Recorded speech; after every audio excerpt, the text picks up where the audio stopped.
Okay, back in our healthy lighting home, and this week I'm going to look at daylight and how we've tried to maximize that in the space. So at the moment I'm in the master bedroom.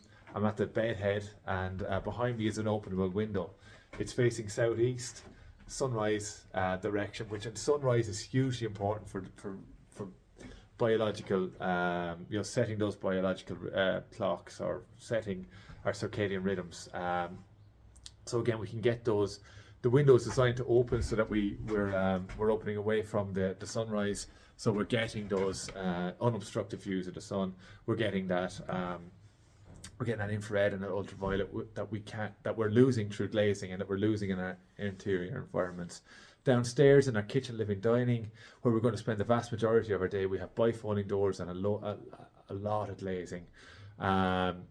Really, there's two things from daylight. There's numerous things that daylight gives us, but the levels in the middle of summer, or the levels on a nice sunny day, could be 50,000 lux, and we're typically 300 to 500 lux in interior spaces. So we're all living in a nearly perpetual twilight. So it's not just the levels that we're getting, it's not just the wavelengths, but it's the levels that we're getting downstairs that's really, really important.